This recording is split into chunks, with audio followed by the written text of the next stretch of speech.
our sermon series of studying through the Bible. We're starting in Joshua chapter 9 this morning. If you want to take out a Bible and turn over there with me. Last week we departed from our studies just a little bit, took advantage of the American mindset and talked about the resurrection of Jesus Christ. But this morning we're going to be looking at a completely different subject, and thus far in the study of God's people and the conquering of the land of Canaan, we've read about the victories that God's people have experienced over the Canaanites, the people of the land. And in chapter 9 begins with an alliance of nations that begin to form to fight against Israel. In fact, if you look in verse 1 with me in Joshua 9, it said, "It came to pass when all the kings which were on this side of Jordan, in the hills and in the valleys and in all the coasts of the great sea over against Lebanon, the Hittite and the Amorite, the Canaanite, the Perizzite, the Hivite, and the Jebusite heard thereof, that they gathered themselves together to fight with Joshua and with Israel with one accord." Basically, all the people of the land figured out after the defeat of Jericho and after the defeat of Ai, they figured out the only chance that we have in this thing, if we're going to fight off Israel, is to stick together. And so they decided they're going to come together and they're going to form this one major army, this one major alliance to fight against the children of Israel. Now, that's not what chapter 9 is actually about, but I want you to just kind of take that, put that in the back of your mind, because Lord willing, next week we'll talk a little bit more about that.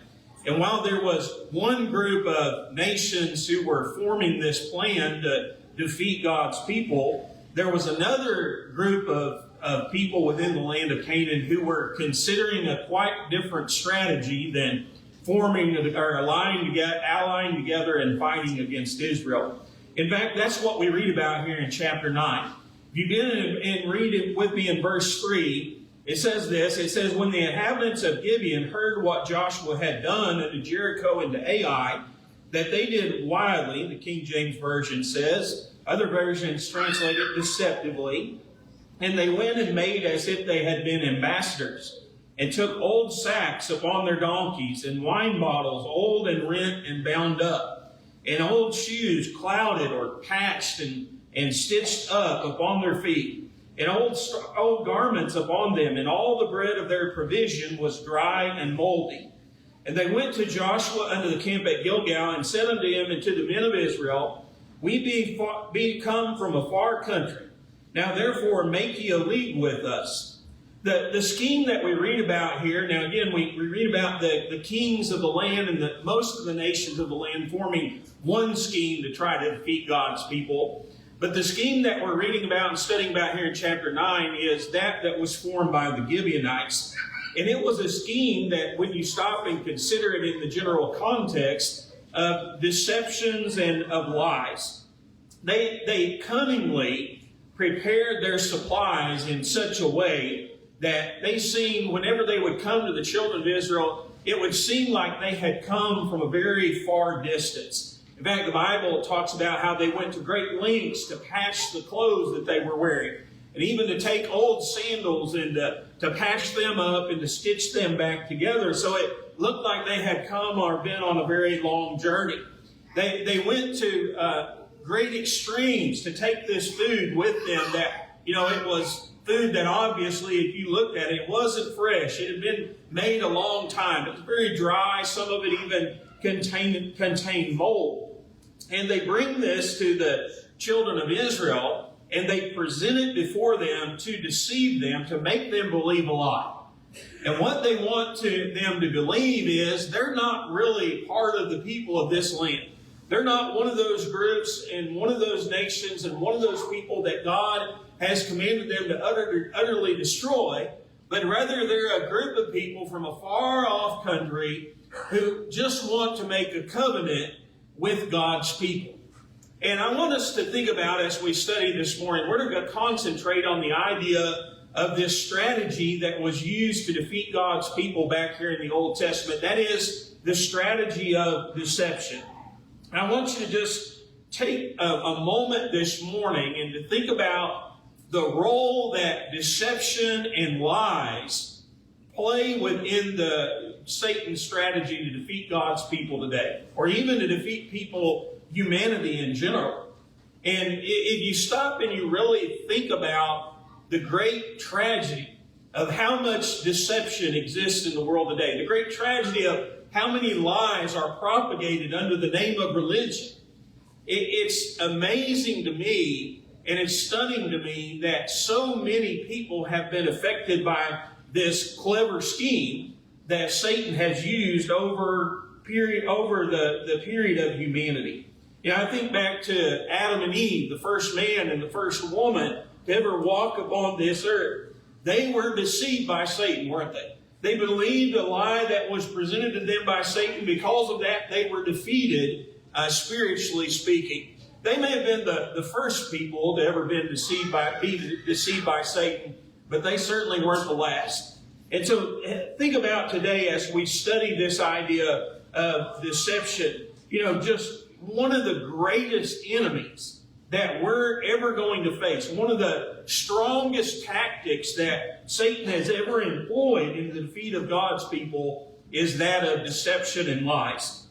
And so let's look at chapter 9 together, and let's talk about some things that we can learn about how God's people were defeated by deception. The first thing that I learned about reading this chapter is that the enemy is going to lie about everything. You know, you look back to these Gibeonites, they were the enemy of God's people back here. But notice some of the things specifically that they lied about. If you look beginning in verse 6, it says, "They went to Joshua into the camp at Gilgal and said unto him and to the men of Israel, We be come from a far country. Now therefore make ye a league with us. And the men of Israel said unto the Hivites, Peradventure ye dwell among us, how shall we make a league with you? And they said unto Joshua, We are thy servants.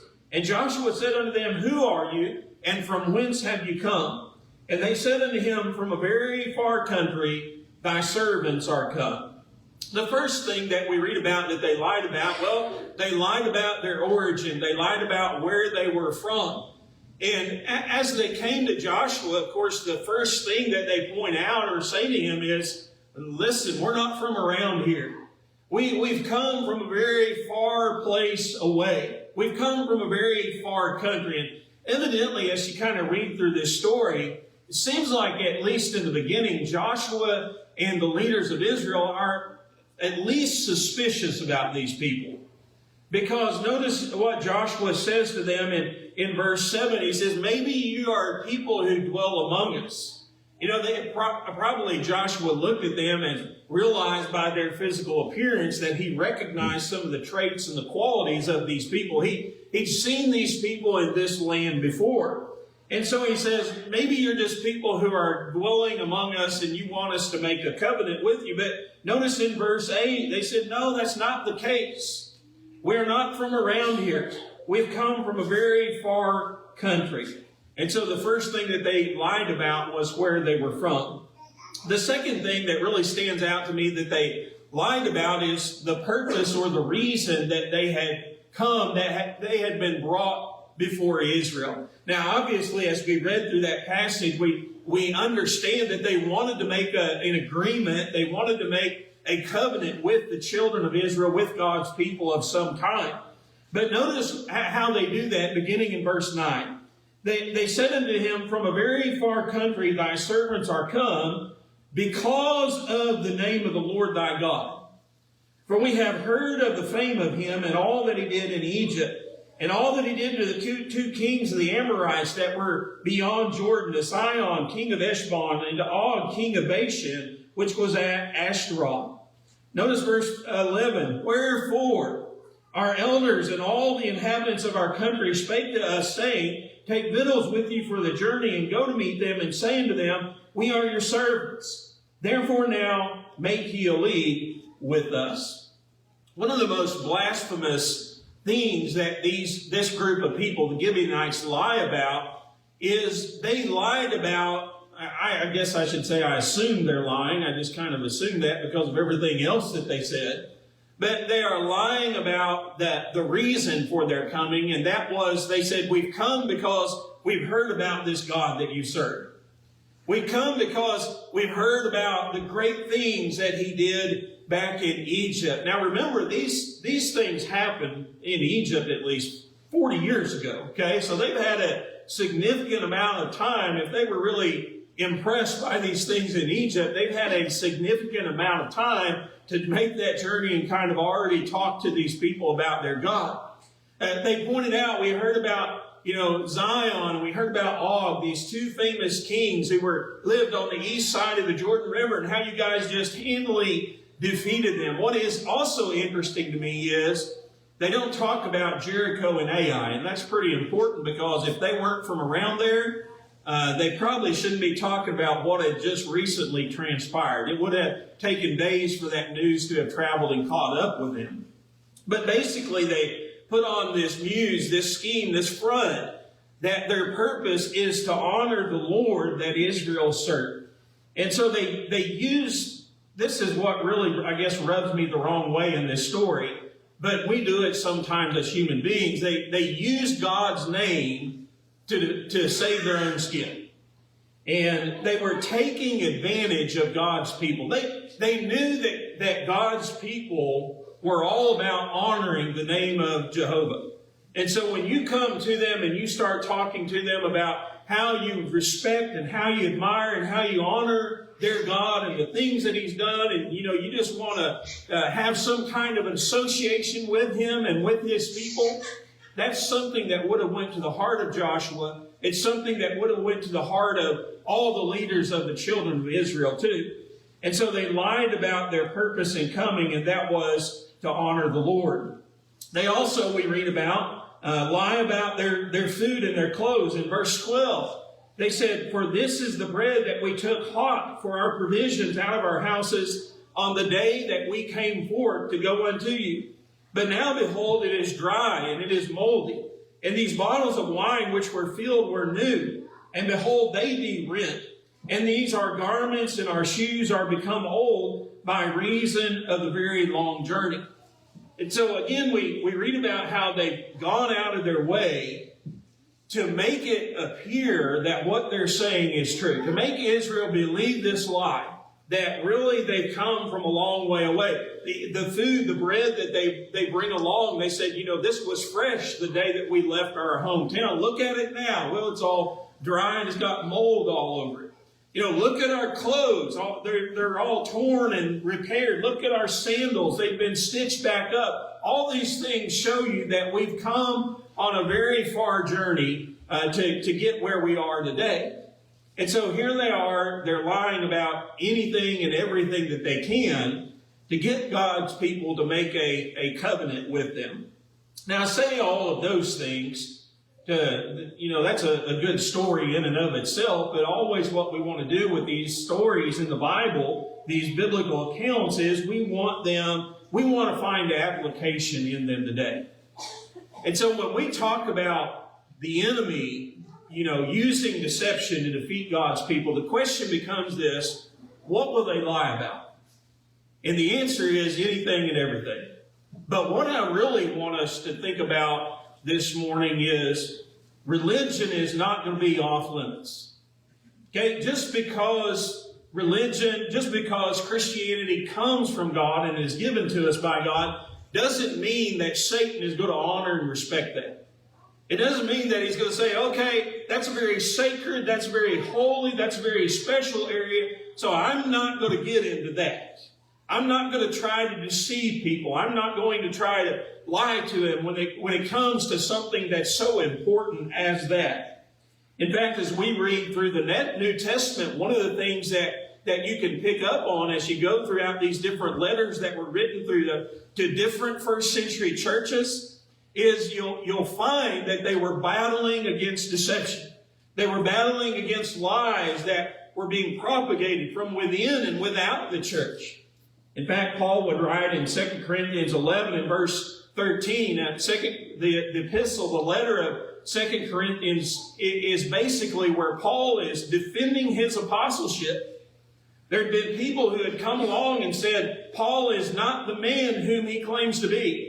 He's not really an apostle of Jesus Christ. He doesn't really have these true motives. And so Paul talks about these people beginning in verse 13, where he says, For such are false apostles, deceitful workers, transforming themselves into the apostles of Christ. And no marvel, for Satan himself is transformed into an angel of light. Therefore it is no great thing if his ministers also be transformed as the ministers of righteousness. I'm not going to go through the Bible today and talk about or study about how Satan is the father of lies and deception. Jesus said that in John 8 and verse 44. That's where lying and deception came from. That's how it entered into this world. What I do want to focus on, though, is what Paul was writing about here. We know what the Bible teaches us about Satan. Satan is a being who is trying to destroy us. Satan is a being who is trying to through deception and lies, is trying to keep us out of heaven. Is trying to get us on the bad side of God. Is trying to get us into a place where we're going to be punished eternally. But what that verse says, or those verses say that we just read, Satan has servants all around the world. He has people who are working for him. He has ministers, or that's what the word minister means, servants. And Paul says this: these people appear to be the ministers of righteousness. They appear to be the servants of God. They declare that they believe in God. They declare that they're following God. They declare that the things that they are teaching are the commandments that come to us from God. But they're all designed to deceive us. In fact, you think about that's the way it was. Listen, we're not reading about here in the New Testament. We're not reading about 20 centuries later. Paul says that's the way it is now, in the first century. So think about today. Has anything changed? I couldn't help but think about a passage that Paul wrote to a young preacher in 2 Timothy 3 and verse 13. And he said, but evil men and seducers shall wax worse and worse, deceiving and being deceived. Paul wrote that in the first century, friends. But he knew that as the world continued to exist, and as Christianity continued to develop, and as God's Word stayed with man longer and longer, that deception and liars were going to grow. And so I would submit to you the idea that today we're dealing with more deception that they dealt with in the first century church. We're dealing with more deceivers than they dealt with in the first century church. But religion is not one of those things where God's going to say, or even Satan's going to say, we're not going to let anybody go there.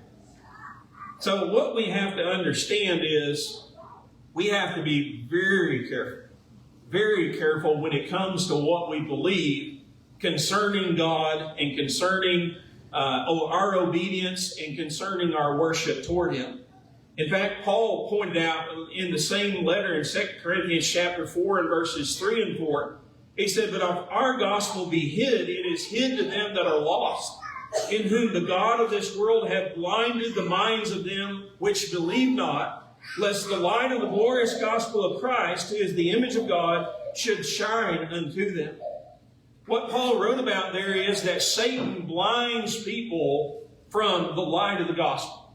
Satan doesn't want us to see the light. Satan doesn't want us to see the truth. He doesn't want us to be saved.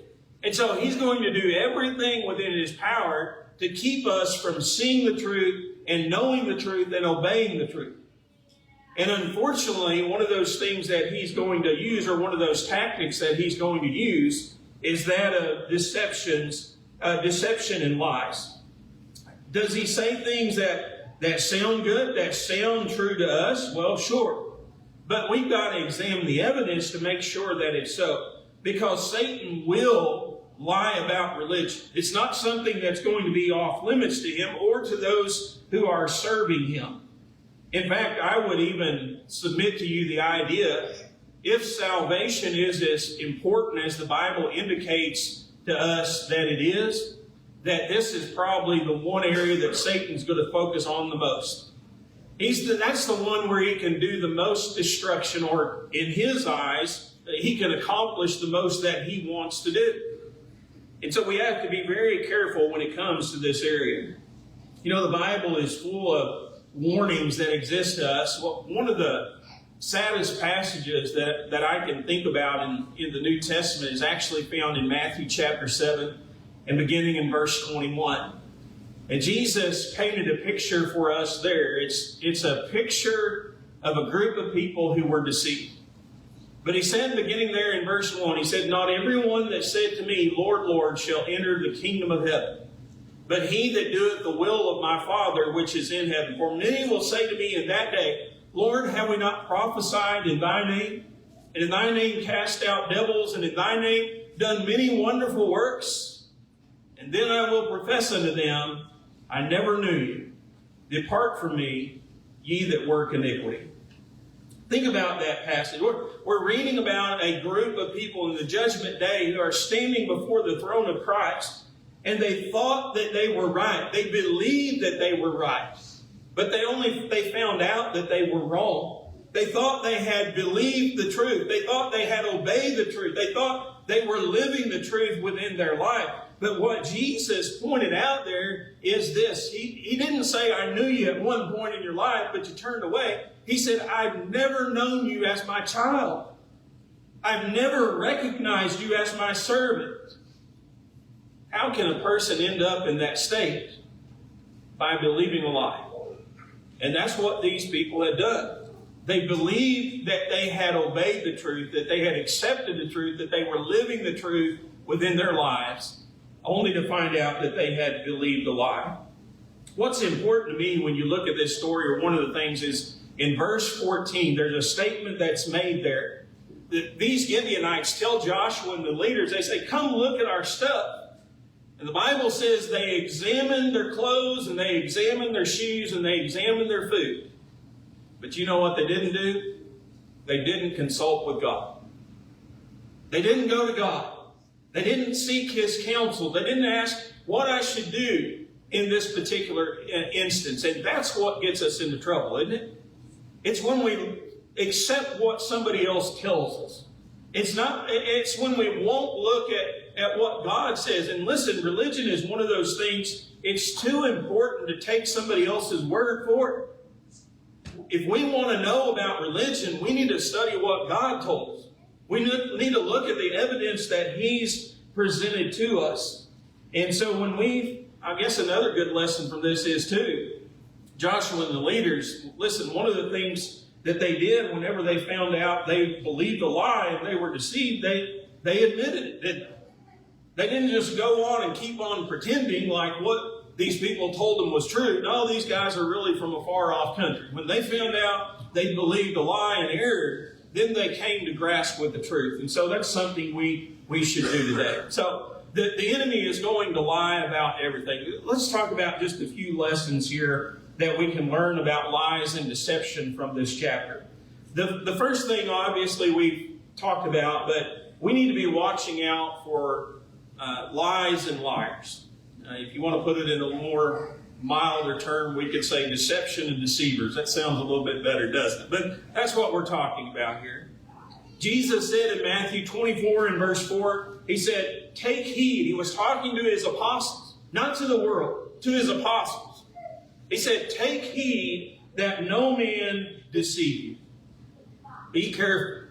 Be on the lookout for deceptions and for deceivers, because the world is full of. The world is full of lies. It's full of deception. And when you look at the Bible, this would make a tremendous sermon. Sometime when I have time, I'll preach it. But just on the verses in the Bible that begin with this phrase, do not be deceived.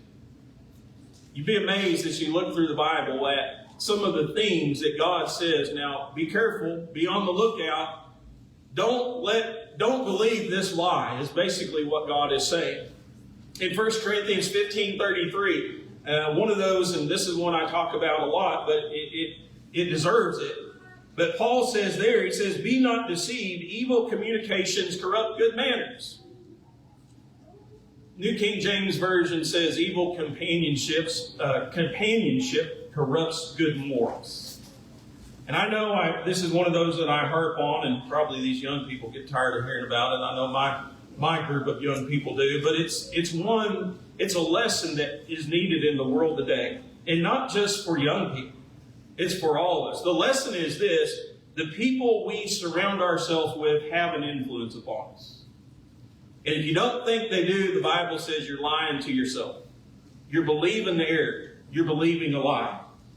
If we want to have good morals, if that's a goal in our life, what kind of people do you need to surround yourself with? Good people. And so the opposite would be true. If we surround ourselves with bad people, guess what's going to happen to our morals? Our morals are going to be compromised, aren't they? They're going to be bad. Don't believe the lie that you can associate with bad people and have good morals. It doesn't work like that. In Galatians chapter 6 and verse 7, another one, be not deceived. Don't believe this lie. God is not mocked, for whatever a man soweth, that shall he also reap. An agricultural illustration that Paul used here. But you reap what you sow. We understand that. Farmers understand it. If you want to grow corn, what do you sow? You sow corn, right? Can't sow bean seed and grow corn. It doesn't work that way. You're going to reap whatever you sow. And so if we're investing all of our time in the flesh, we're putting all of our time and our energy and our efforts and our money into the physical, you're going to reap. But what you're going to reap is something corrupt. Something that's not going to last. If you want a good harvest, Paul says, sow eternal seed, sow spiritual seed. Put all of our time and our energy and our efforts and our money into spiritual matters. And in the words of Jesus, Matthew 6, paraphrase here, Jesus basically says you're never going to lose your investment if you invest in spiritual things. You'll lose them in physical things, but not in the spiritual. Sometimes people believe and even make the statement, well, I can live however I want to live and go to heaven. That's one of the biggest lies Satan has ever told us. That's one of the biggest deceptions and errors that exist in the world today. If we sow to the flesh, we're going to reap fleshly rewards. But if we sow to the Spirit, we're going to reap spiritual rewards. So don't believe the lies. We need to be careful. We need to be watching out for those lies and those who are propagating them. The last thing that I'll mention in this lesson today that we can learn from it is, listen, believing a lie doesn't make it true. And you see that in the story of the children of Israel in verses 14 through 17. Did they believe the lie that the Gibeonites told them? Yes, they did. They believed that these people were from a faraway country. Did that change the truth? Did that change the reality that these people weren't really from a faraway country? In fact, if you look at geographically on a map, they were only about 25 miles away from Israel was right now in Gilgal. It's not like they were hundreds of miles away. And the Gibeonites were able to pull off this deception for a whopping 3 days. It worked for 3 whole days, didn't it? You know, you think about that, good lesson for us, but deceit may work temporarily, but it's not a permanent solution. Never is. Truth is always going to come out one way or another. But believing that lie didn't change anything for Israel. They didn't make these men from a faraway country. I think back to the story of Adam and Eve. I mentioned it earlier in 1 Timothy 2 and verse 14. Paul writes about this event when he said, Adam was not deceived, but the woman being deceived was in the transgression. Did Eve believe what Satan told her? The answer is absolutely she believed. In fact, when you go back to the very story itself in Genesis chapter 3 and verse 13, here's what Eve says to God. She says, the serpent deceived me. He made me believe something that wasn't true. God said, in the day that you eat of that tree, you're going to die. Satan said, you're not going to die. God says that tree is bad news. Satan says, no, it's good news. It's going to help you in all of these different ways. Did she believe that lie? She absolutely did. Did it change the truth? No. Didn't change the fact that when she ate of that tree, she was going to die. It didn't change the fact that that tree was bad for her. Believing a lie doesn't change the truth. I think about a story in 1 Kings chapter 13. This is a good story. Wish I had more time to talk about it. But you probably remember the story of the young prophet that God sends to Jeroboam to deliver a message. And God tells this young prophet, he says, after you deliver this message, don't eat anything, don't drink anything, and don't travel the same way you came into the country. You go a different route. Well, long story short, he goes to Jeroboam. Jeroboam takes some issues with him at first, but God kind of straightens him out on that. And then Jeroboam says, why don't you come back and eat with me? And the young prophet says, I can't do it. God told me not to eat anything. He told me not to drink anything and go back a different route. And he said, even if you offered me half your kingdom, I wouldn't go back and eat and drink anything with you. A little later on, though, we read about an older man who appears on the scene. And as the young prophet is traveling, the older prophet says, I'm also a prophet of God. Why don't you come back and eat with me today? He said, no, I can't do it. God told me not to. The old prophet says, well, here's what you don't know. An angel came to me. And that angel told me to tell you, come back to my house and to eat and to drink with me. You know the rest of the story, right? The young prophet believed a lie. And he went back and he ate and he drank with the old man. And he died that day because of it. Does believing a lie change the truth? It does not. Listen, here was a guy who showed up on the scene and said, an angel told me this. You better listen. The problem was this. God had already told the young prophet, hadn't he? God had already spoken. And so he chose to listen to somebody else. He chose to accept another person's word over God's word.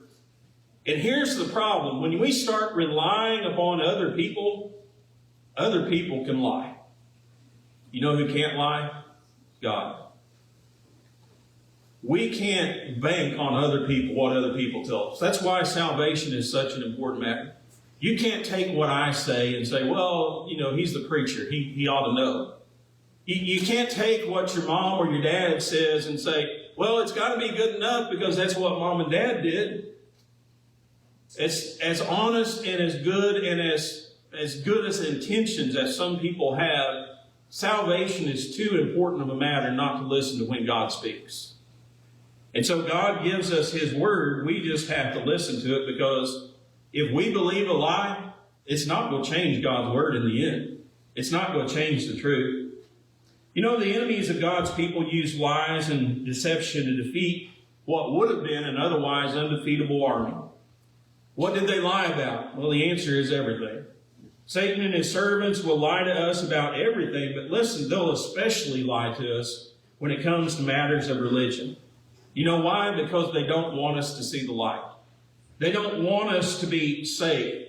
And Satan's going to do everything within his power to try to get us to believe something that is not true when it comes to our salvation. The Bible says we have to be careful. We have to be watching out for deception and deceivers. And we have to consult God's word. We can't just take somebody else's word on the matter. We can't just believe it because somebody tells us that's the way that it is. And if we've fallen victim to some of these lies, understand it isn't going to change the truth for us in the end. The truth is still going to be the truth. It's not going to change just because we've chosen to believe a lie. The Gibeonites were not from a faraway country. They lived very, very close.